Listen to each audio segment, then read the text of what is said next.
पौराणिक कथाओं के अनुसार महाभारत के युद्ध की समाप्ति के करीब 36 साल बाद युधिष्ठिर को ये एहसास हुआ कि उन्हें अब इस धरती का त्याग कर देना चाहिए। तब युधिष्ठिर और उनके चारों भाइयों ने अपना सारा राजपाट अभिमन्यु के पुत्र परीक्षित को सौंप दिया और पांचों पांडव द्रौपदी के साथ स्वर्ग की कठिन यात्रा पर निकल गए। इस यात्रा के दौरान जहाँ सभी भाइयों ने सब कुछ का त्याग कर दिया था, वही अर्जुन ने अपनी गांडीव का त्याग नहीं किया था। पांचों पांडव अनेकों नदियां, पहाड़ों इत्यादि को पार करते हुए जब लाल सागर पहुँचे तो वहाँ अग्निदेव प्रकट हुए और अर्जुन से बोले, हे गांडीवधारी अर्जुन, अब आपको अपने गांडीव का त्याग कर देना चाहिए।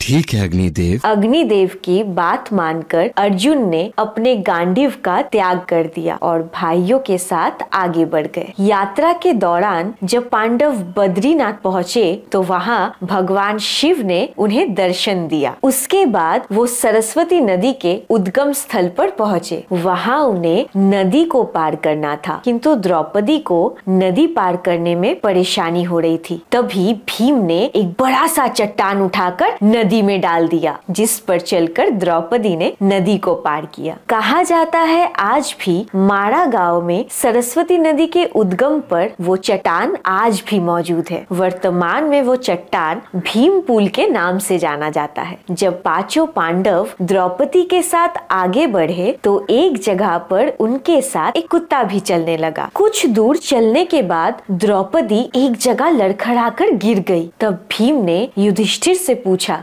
भैया, द्रौपदी ने तो कोई पाप नहीं किया, तो फिर उसके साथ ऐसा क्यों हुआ? दरअसल द्रौपदी हम पांचों भाइयों में से अर्जुन को अधिक प्रेम करती थी। यही वजह है कि उसके साथ ये घटना घटी। इसके बाद युधिष्ठिर अपने चारों भाइयों के साथ आगे बढ़ गए। कुछ दूर चलने के बाद सहदेव भी गिर गए। तब भीम ने युधिष्ठिर से इसका कारण पूछा। सहदेव को अपने ज्ञानी होने पर अभिमान था। वो अपने से ज्यादा विद्वान किसी को नहीं समझता था।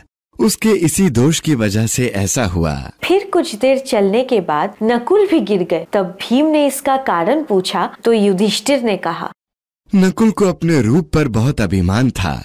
उसी अभिमान की वजह से उसकी आज ये गति हुई है।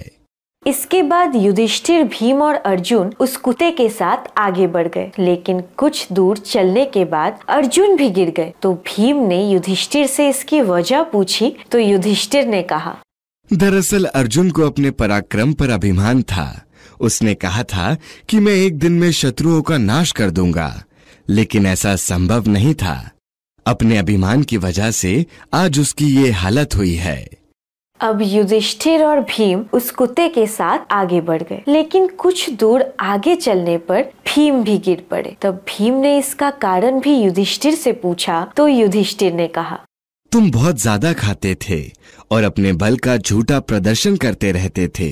इसी वजह से तुम्हारे साथ ऐसा हुआ। इसके बाद अब बस एक कुत्ता युधिष्ठिर के साथ रह गया था। वो कुछ दूर ही आगे बढ़े थे कि तब इंद्रदेव अपने रथ पर सवार होकर युधिष्ठिर के पास आए।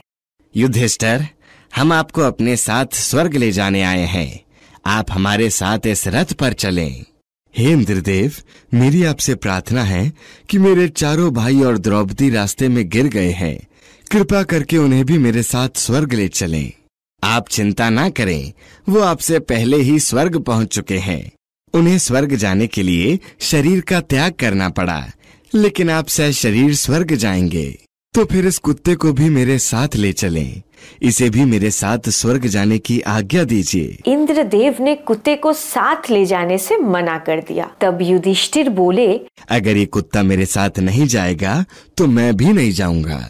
इस तरह जब युधिष्ठिर अपनी बात पर अड़ गए तब कुत्ते की रूप में मौजूद यमराज अपने वास्तविक रूप में आ गए। असल में वो कुत्ता कोई और नहीं, स्वयं यमराज थे। युधिष्ठिर की इस बात पर यमराज बहुत प्रसन्न हुए। इसके बाद इंद्र के साथ रथ पर सवार होकर युधिष्ठिर स्वर्ग लोक में चले गए। जब वो स्वर्ग पहुँचे तो वहाँ पे उन्होंने दुर्योधन को देखा। तब युधिष्ठिर ने इंद्र से इसका कारण पूछा तो इंद्र ने कहा, भले ही दुर्योधन ने अपने जीवन में झूठ और अधर्म का साथ दिया था, उसी पराक्रम और साहस की वजह से आज इसे ये पद की प्राप्ति हुई है। इसके बाद युधिष्ठिर ने इंद्र से जब अपने भाइयों और द्रौपदी के बारे में पूछा, तब इंद्रदेव ने कहा, कुरुक्षेत्र के युद्ध के दौरान उन्होंने जिस झूठ का सहारा लेकर आचार्य द्रोण का वध किया था, उसी की वजह से उन्हें कुछ समय के लिए नर्क की प्राप्ति हुई है, लेकिन अब वो भी स्वर्ग में आ जाएंगे। कुछ समय पश्चात भीम, अर्जुन, नकुल, सहदेव और द्रौपदी भी स्वर्गलोक में आ गए। इसके बाद युधिष्ठिर ने भगवान श्री कृष्ण के दर्शन किए और फिर देवराज इंद्र से कुरुक्षेत्र युद्ध में वीर गति प्राप्त करने वाले सभी योद्धाओं के बारे में जाना। इस तरह पूरी तरह से महाभारत का अंत हुआ।